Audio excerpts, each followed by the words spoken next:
All right. We are Hey, LIVE live. live and in kitchen. Live and direct in spare bedroom or bedroom. There you go. This big wooden thing behind me is a Murphy bed that folds. Oh, that's cool. Anyone was wondering. So when you moonlight as a PI, you're all set up in there. Pull down your Murphy bed. All right. So you were going to tell me before. Well, as we wait for others to join, of course. Screen, I have a joke. You have a joke, right? I have a couple jokes. If you want to tell some jokes, give me a joke. I got a fun drummer joke. Poking fun at myself. What's the difference between a drummer and a savings bond? I don't know. Well, eventually, the savings bond matures and makes money. That's a good one. I got a drummer joke for you. Okay. Drummer, but I have a guitar player joke I could tell you. Let's talk some guitar player jokes. How do you get a guitar player to turn down? How? Put sheet music in front of him. Nice. Happened to me in real life. Oh, nice. Just play this. It's not even a joke. True story. All right, you have one more? Yeah, I just have a seasonal joke. Okay. What do snowmen eat for breakfast? Snowmen. Frosted Flakes. Oh, good one. Cheesy. All right. We have fun around here. All right, so everybody, welcome to the QSC Tech Talk. I'm Brad with QSC, and I'm here with Jason from QSC also. Hello there. Training manager. Would you say you specialize in the TouchMix, or are you? I do. So I'm the live sound kind of dedicated training specialist. So I teach a lot of TouchMix. I'm sort of the TouchMix guy. I also do a fair amount of loudspeaker training and amplifier stuff. So all things live sound. Yes. Awesome. So, hey, before we get all the way started, I want to encourage folks out there to post comments or questions. And at the end of our kind of topical discussion, we can maybe take a few questions about product stuff if we can answer them. Yeah. Gallant Nicholas, nice to find you again. Awesome. Thanks for watching, man. You as well. Yeah. All right. So the topic of the day is the effects wizard on the TouchMix, right? Correct. All right. So give us a little kind of background behind what the effects wizard does, and then maybe just a little walkthrough on it. Yeah, and we'll take a look at it live and in person here. To set it up, the effects wizard is a really cool feature on the TouchMix. All three models include this feature. It's sort of geared towards ease of use and a quick setup. So what it is, it's basically a single screen. You can go to the effects wizard and it's one screen, and you can use that to completely configure all of your effects for your entire mix. You can do this very, very quickly. And it'll even help you kind of decide what effects you might want to use. It sort of has a menu system, which I'll show you momentarily. So if you want to set up like a lead vocal, you can select vocals within the little path with the menu path, and it'll guide you towards what effects and what effects presets are going to sound good on a lead vocalist or even a background vocalist, or there's a choir setting in there. You can do this for anything: drums, guitars, bass, keyboards. So whatever you're kind of setting up and dialing in, the effects wizard can not only help you choose the effect itself, but then it makes it very easy to quickly assign the effect anywhere on the mixer or to any channels you need it to go. Awesome. There you go. That's the setup. Let's take a look at it. Yeah. I'm going to switch over here. Here is my down-facing GoPro. Apologize for the wide angle, but you should be able to get the idea. So here's my home screen, and I am broadcasting with this mixer. You can see my meters there. That's my microphone. So we're going to be able to demo some of these effects as well. But the first thing I'm going to do is I'm going to hit the wizard button right there. And that's going to take us into our wizard's menu, and then we can choose the effects wizard right there. So we can get right into the effects wizard, and here it is. So this is the effects wizard, the one-stop shop where I can completely configure all of my effects. So once I've got my mix kind of dialed in. I've got my fader level set, and I've gone in and I've EQ'd my channels that maybe have some compression and gating here and there. I want to sweeten everything up. I can come in here and I can do this very quickly. Up at the top, we have our navigation tabs, which will allow us to select which of our 4 effects processors we want to set up and assign. So really easy to navigate like that. Let's stop there for one sec. Okay. The 4 effects. So there are 4 different effects slots that you can Correct. Okay, so we call them processors or engines.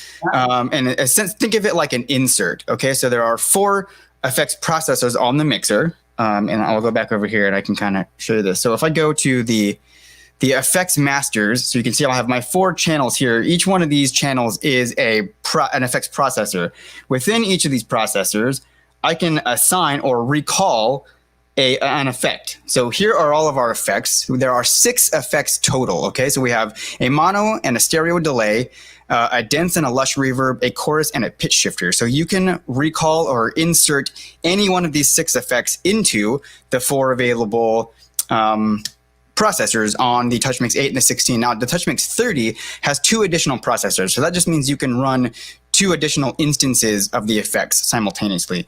So I can set all 4 up with 4 different effects, or I can set them all up with the same effect, and I can tweak the settings slightly different. So however you want to kind of set up your processors with all of your effects, you have some control over that. So I'm looking in effects 1 right now. Right now, this is set up as a dense reverb. If I go over to effects 2, this is my lush reverb. I'm probably going to change all of these in a second. I've got another dense, and then I've got a mono delay. And if I wanted to change any of these out, it's as simple as clicking the effect name there and then selecting any one of my other effects, just like so. Cool.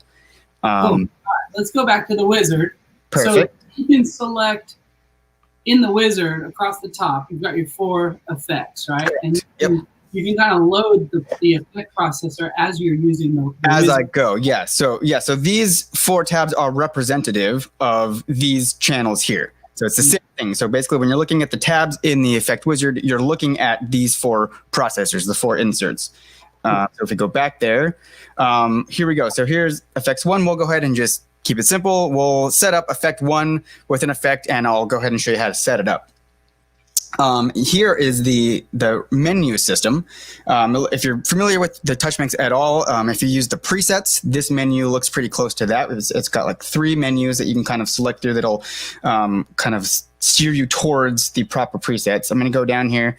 I'm going to select vocals in my sources tab. And then in the middle one, I'm going to set this up for a lead vocal, but you can see there are other options. I've got a choir and a backing vocal option.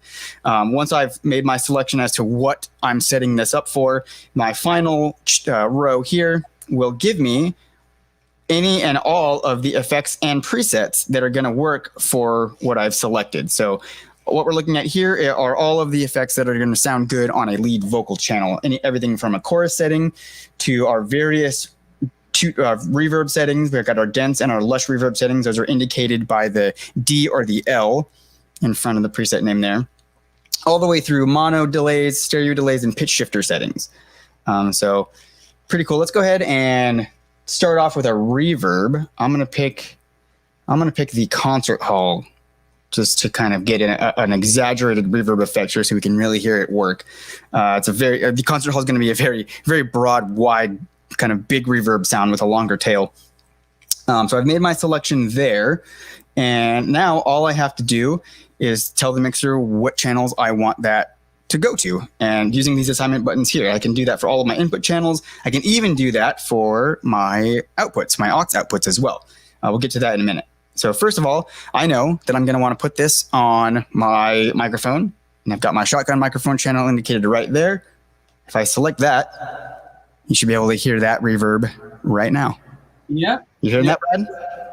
I can hear it. There you go. That's that easy. So I used this page to configure the channel, configure the reverb on my FX1, and then I assigned it to my microphone just like that. And if I hadn't been talking through the whole thing, I could have done it 3 times faster. But that just goes to show you how easy it is. Now, if I go back over to my channel itself, let's go ahead and open up my shotgun channel here. I'll go to my effects tab. And in here, we can actually see that it gave us a kind of a set amount of this reverb. Now, that's kind of what the effects wizard does. When you use the assignment buttons, it's going to kind of give you a predetermined amount of the effect. If you like it, then great, then you're done. If you think it needs a little bit more adjusting, if it's not quite wet enough, if you want it to have a little bit more, or if you think it's too much, you need to back it off. All you have to do is come into the channel here, select that fader, and either give it more. Now the reverb is very much exaggerated. Or if I kind of want it to be just a mellow and sit a little bit underneath and behind the channel, I can do that as well. As simple as that. So that's cool. Pretty powerful tool. Go back to the wizard, because I think the other thing that's really cool is a lot of times you want a little bit of the same reverb across a few different channels. Absolutely. So I've got my shotgun set up already. Let's say we have a couple of other vocal channels. Looks like I got something labeled here. I've got a backup vocalist, and maybe I've got, I don't have one configured here.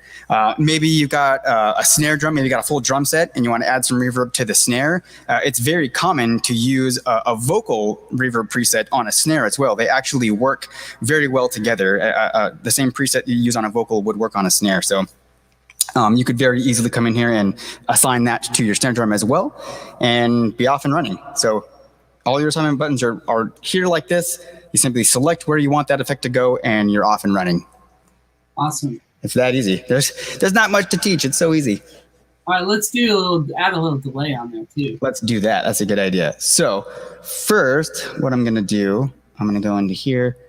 For now, I'm going to go ahead and mute that effect 1 so we can just focus on the delay. And I'm still going to use the wizard to set this up because it's fun.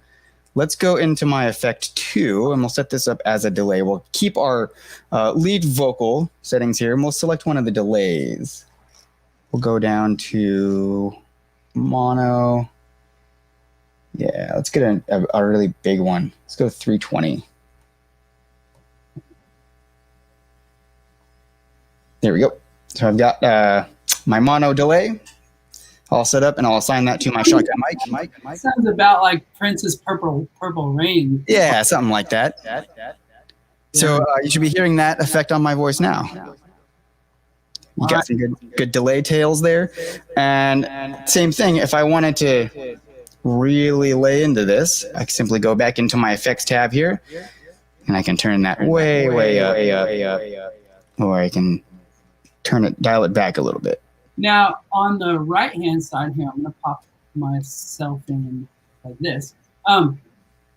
Like on the reverb and on each processor to the right, there's a few of the main parameters that you might want to tweak without having to really go into all the different parameters.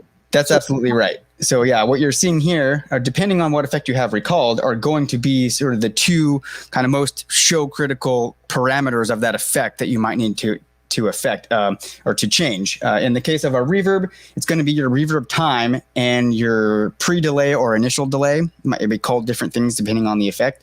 But those are the two sort of most critical controls that you might need to affect here. The reverb time is essentially dictating how big the room sound you're emulating is, how much reverb it is or how big it is. And then the initial delay can be really, really helpful in getting it sort of cleaning it up. Very often if you apply a reverb to especially a voice, initially it might sound a little bit muddy. And that is because the first round of delay, the first reverberance essentially that it's emulating happens too quickly. And so it just kind of adds this little bit of the mud, and it can really mess up the intelligibility of the vocal channel. If you kind of scale it back, if you give yourself a longer initial delay time, it can really help and really clean that up and give you a lot more intelligibility to your vocal channel while still giving you that nice warm reverb sound that you're going for. Yeah, that's cool. Right. Yeah. Pre-delay. And then on the case of the delay, we've got our delay and our regeneration, which again, so 320 is the delay time. And then the regeneration is essentially how quickly it tapers down into nothing. How many times it regenerates? Basically, yeah. Also sometimes is called, what is it called? There's another name for it. Feedback. Yes, feedback. Yeah, so it's feeding. You have your initial delay, and then it feeds it back into the delay so many times before it kind of fades out into nothing. To give you an idea of what how this works, if I would select that, if I turn that all the way up to 99, that means that is going to regenerate forever and never stop. So once you talk, it's just going to have that delayed effect into eternity. You don't really want that. On the other hand, if I turn that all the way down, you're only going to hear the initial first delay of that. So it would be just kind of like an echo, like a once off echo, and then it wouldn't regenerate at all anymore. So you want to kind of find the sweet spot with that. And you can do that right here. That parameter is also found on the full page of the effect itself, but kind of having it here on this screen really, really helps with the workflow. You don't actually have to go into the effect and back yourself out because that control is right there. Nice. Okay. Question from Adam. Is this the same on the TouchMix 30 Pro? Yes, 100%. So everything I'm showing you right now is identical on the TouchMix 30. The only difference on the 30 is that instead of, actually you could have seen it right there. Instead of having 4 processors, you have 6. So you can run 6 total instances of any of your effects versus just 4. 4 is more than enough, though, really, for getting a mix dialed in and sounding pretty sweet. I mean, typically for me with what I do, like when we play together and stuff like that, I'll use a lush reverb and a mono delay. Yeah, and that's about it. That's about it. Yeah. So that's kind of what we have here, actually. Well, we've got the dense instead of the lush, but if I were to add both of these to my voice here, and of course I'm speaking, not singing, because nobody wants to hear me sing. Let's hear it. But it can really add some nice sweetness to that channel. You could even take it a step further, and there's a neat trick you can do with a pitch shifter. Ooh. Where you detune your channel just barely, so it's not really affecting the voice. It just kind of has this cool thickening effect. It's similar. You can do a similar thing with the chorus actually as well. You kind of use it either way. Yep. That's awesome. Setting up a little lead vocal effects chain. Super simple. And then, so one other thing that I think would be cool to show here. I'm going to say hi to my friend Paul Wiltberger. What's up, Paul? All right, that's enough. He's a total bro. He's a mix engineer. Oh, awesome. Rad. Well, what's up, Paul? One other thing I think is worth showing here is the tap tempo function. So on the... Oh, yeah, tap tempo. I love this. I'll turn this back up so you can hear it as I go. We'll kind of exaggerate the effect here just to show this off. So here within my effect, I have tap tempo. This is going to be really distracting for me to talk, but I'll just show you. If I engage that button... Mute it for a second. Let's mute it. Quick little... There we go. So I'm muted. So tap tempo, when I engage that, you can see here, the wheel is now blinking. So this is blinking the actual tempo that is set in here. And if I just tap this, I can instantly reset the delay time. See that? Now if I unmute it, hey, different delay time. Let's reset it again. A little faster now. See, just like that. Simple as that. So that's really handy. If you want to on the fly kind of set the delay tempo to your song. Maybe you want to kind of have the tempo fluctuate, kind of be resetting it. Maybe the song changes tempos, or even in between different songs, you need to quickly just reset that tempo on for the next song. That's an excellent feature to be able to do that. Not only can you do it like this, because once I exit this page, or I can disengage that right there, and then that's off. Even if this is engaged, once I exit this page, it will automatically disengage that feature. If I want to be able to have control or have access to my tap tempo at any time, I can assign one of these user buttons to the tap tempo function. Ooh. And that's just in the menu, I go to user buttons, and let's see, let's just stick with user button 1 right there, and look, it's its own option in the action items. Tap tempo. Now all we have to do, we're going to be working with a mono delay, and I set that up on effects 2. So we're telling it, okay, the mono delay that is recalled on effects 2, I'm going to assign the tap tempo of that effect to my user button 1. Now you can see that button is now blinking. Cool, dude. So you can use that as your tap. Exactly. I can just use that anytime, at any point, no matter no matter what screen I'm on. That's always there. And if I re-engage, I love that. My effect here. Let's unmute that. Here's my delay. Now I'm out here mixing faders, song changes. Now I've just changed my reverb time. Just like that. Yeah. So when every once in a while I get to sub and mix at a restaurant that's not having music now, but we'll have music soon, hopefully. Hopefully, fingers crossed. And the mixer was upstairs, like in this loft, and so we was down on the floor always with an iPad.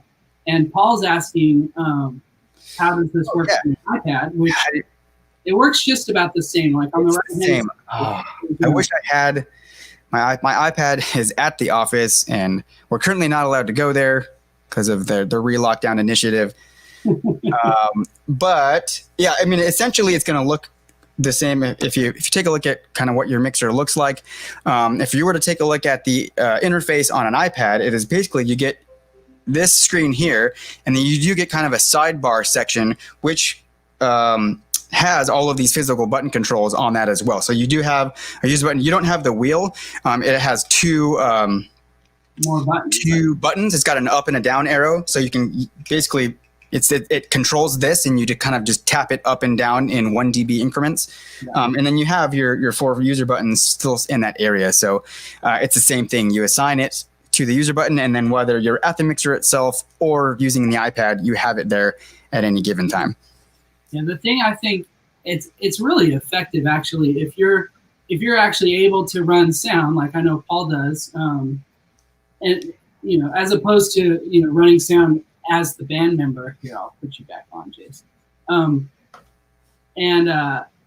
If you're dedicated sound guy, when the band goes from song to song, the songs have different tempos, and if you're using a delay, and you can put the delay either in triplets or eighth notes or within the kind of the same groove of the song, it really makes everything kind of sound tighter, just cooler. Just cooler, yeah. It sounds really cool when you get the effects just dialed in and they're nice and crisp. You can use more delay sometimes, and then it just helps the song like roll. It's can give momentum. I mean, I'm showing all this on a vocal channel, but there are many other uses for applying effects to different instruments. You can, like I said, you can apply, reverb to a snare drum. Sounds really cool. You can put delay and chorus and things like that on guitar parts. Keyboards can benefit from it. So it's really cool to get in there and play with the effects. And with the ease of use of the effects wizard, it just makes that process even easier and faster to even when you're experimenting. Definitely. Well, awesome. All right, so I think that's all we have for today. I want to give a couple shouts out to David Ayur. He's a colleague of ours. What's up, Dave? Hey, David. Adam Winslet gave us some news. Actually, look at that. Breaking news. First breaking news today here in the UK. Fingers crossed. Live music soon. Yeah. Fingers crossed. Yeah. That's super exciting. Yeah, so we're going to try to do these sorts of discussions, live discussions with Jason, almost weekly, as much as we can. Please, as much as we can put it together, yeah. Keep your eye on the QSC Facebook page. Give us a follow. And if you have any questions, you can email social@qsc.com. That goes to me. And then there was another question that was in Spanish about, I think, TouchMix Mixer was having Servicio Técnico aquí. In Mexico. So go to our website, go to the International Distributors page and contact the International Distributor in Mexico, and they'll give you service information. That's about it. Any other questions, new comments? Let's see what we got. Is Wizard function much faster than adjusting the individual channel? I mean, if you want to set up more than one channel kind of all at once, yeah, it's much faster. If you want to kind of go in and kind of fine tune the amount that you give each channel, you can't really do that from the wizard. So it's sort of just kind of an initial like kind of pass through everything and get everything going. And then if you need to fine tune, you go back to the individual channels. I would say, yeah, that method is much faster than starting off in each individual channel. I find that like super novice users, they like to use the wizard because it does like 3 things, and you just have to like kind of just pick what you want. Mm-hmm. And then as you kind of learn more about, you know, where the effects page is and how to turn up the reverb, and mm-hmm. you kind of start tweaking it that way. Yeah, but it's a good initial kind of get yourself up and running stage. Yeah. It's a good way to easily put reverb on a channel. Yeah. It kind of walks you through it. Yeah. Yeah. That's good. Anything else, Jace? I mean, no, not as far as the effects wizard is concerned. It's pretty easy. Yeah. Well, hey, everybody, thank you so much for watching. Jace, thanks for sharing your time and your kitchen space. Thank you. Thank you very much. Awesome. And hey, everyone, have a great day, and we'll talk to you next time. Absolutely. Thanks, everyone. Take care.